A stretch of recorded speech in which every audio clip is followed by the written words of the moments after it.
Hey, what's up everyone? Coach Danny and Alex here. Today we're going to be working the close guard position in this Jiu-Jitsu video.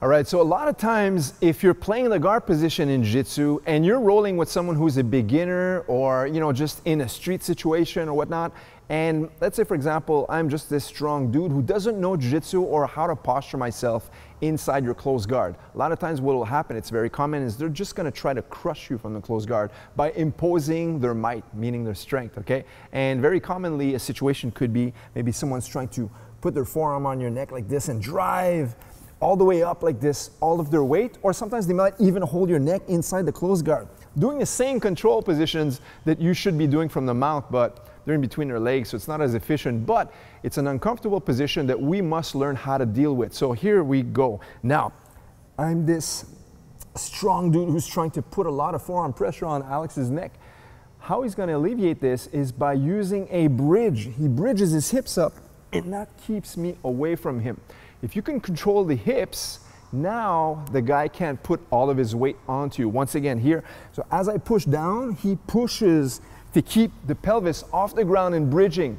That way that I can't necessarily reach anymore, all right? So number one, I'm gonna let go, or I might at least relieve that tension. Once we're here though, we wanna just move the arm to the side.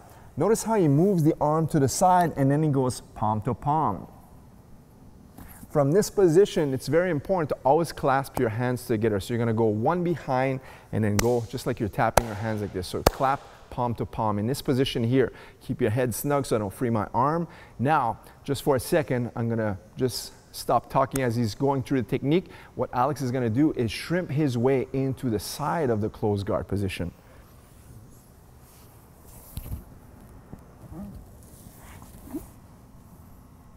All right, so now guys, I just want to turn the angle so you guys can see what happens with Alex's foot when he shoves the arm to the side, and now he's controlling, gets that side guard from here. Now he's going to put the foot inside, and now, once he's here, he's going to fight to grab this wrist around my head. And now traps his own wrist, and now he's got this gift wrap control. Now I'm really snug and I'm really stuck here. Now he swivels his hips to the side, comes up, and now pushes. Once he's here, freeze Alex. Once he's here, he puts his hook in, and now he releases the wrist so he can push himself off the mat and come behind me. And now he has the back control. Now from here, he could choose to choke the neck with the rear naked, and I would have to tap, or just go for a seatbelt position, roll me to the side, and now from here, he would attack the neck and finish this fight, okay? Now I want to show you guys one more variation from here, because sometimes you're not going to be as limber as Alex is, just bringing me up and shoot your foot in between, okay? Maybe you have longer legs, or maybe you have a guy who's like super tight with his knee. So what happens here is once I'm in this position and he's doing the pressure and I've pushed him away from here. Now I keep the head snug, I move my hips, and I got to this position like this, all right? Now, watch this. I can't reach my foot in between his legs. So what will happen now is instead, I'm gonna pull his head towards me. I'm gonna go gentle, but in reality, you're really shoving the head towards your head, right? And I'm gonna chop this one like a scissor sweep. Watch this. The moment I stretch his body up, now my leg is between his legs. But of course, the opponent's gonna come back up on all fours, but now you have your leg in between their leg. And that's perfect because we have a great control from here. Now, all it's left to do is I need to climb around him. So I'm gonna choose to trap his wrist. See how I bring my neck in? I'm controlling here, and I keep everything snug so I can trap this. And now my own wrist is connected. Now his arm doesn't touch the ground, and I have a nice control from here. The reason why I want this control is because I don't want him turning back into my guard. The only way he would turn would be this way, belly up, which would give me the back control, which he's not gonna do. So I have to force myself into the back. So now from here, I remove the weight from the shoulder, come up on the elbow. As I'm here, I put the hook in, and now I post and I go for the back control. So you come from here, rear naked choke, or just go for the seatbelt control. And now from here, you would just control the back, trap his wrist, and attack the neck. One variation is this, guys. Sometimes they're gonna hold behind your neck like this. So now I'm stuck. So what happens here is I have to be aware that if he's holding me, he might be trying to punch me with the opposite arm. So I have to be able to have this to control and block that punch. That's number one. I always want to defend and protect myself at all times. So I'm always blocking and being aware of the free hand.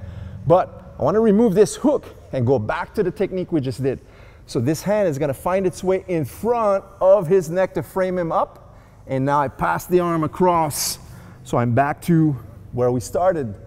And now side guard position. Controlling here tight. Sweep the knee. He comes up on his elbow, and that's when I reach over the head, trap my own wrist to have the seat belt, or I like to call this the gift wrap control. Now, I'll do it solo so you guys can really see the technique. From here, once you have this grip, what happens now is I need to be able to swivel up from my shoulder and up on my knee. Watch this, from here.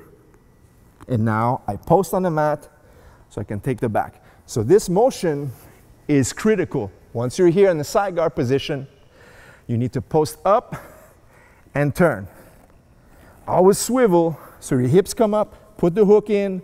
As you come up, you let go the seat belt so you can attack the seat belt control onto the opponent instead of your own wrist, okay? So this motion is super important. So I'll have Alex do it on me once more. Full motion. This time I'm holding here. He's aware of this punch. Now I can't attack him. Now he's gonna frame in front of my neck, push me away, push on the elbow, pass it through, and now back to square one where he gets this angle. And now if he chops this, he stretches me up, boom. And then I come back up on my knees, and now he'll find its way around my back, super tight. As I'm fighting off, he puts his hook, and now I'm stuck. I'll do it from the side as he's holding the neck from here. I know he's gonna try to strike me. So this one is always aware. See how he can't hit me. I'm always controlling the shoulder and the bicep. Don't try to stop the punch by holding the wrist. You're not gonna get there. So always be aware of this. If you can control this part, the lower part of his hand is not gonna reach your head, right? Just from here, it's good. Now I need to free my head from his arm. So what I do is I push him away, frame him, and now he has to push against my own wrist. Very uncomfortable position, which will give me time to loop this around and go back to where we were. Watch from the side how I shrimp my hips and I connect myself around his body. Very tight from here. So my back is off the ground now. I'm leaning onto my side. And I'll chop this knee. One, he comes back up. And now this is where I grab the wrist and my own wrist. Once I've connected here, this is where I go. Everything is snug and he's up for the taking. From here, I come up and I'll put my hooks in. All right, guys, thanks for watching our video. Once again, don't forget to subscribe to this channel for more content just like this one. If you're new here, leave us a thumbs up and we will see you guys in the next Jiu-Jitsu video. Take care.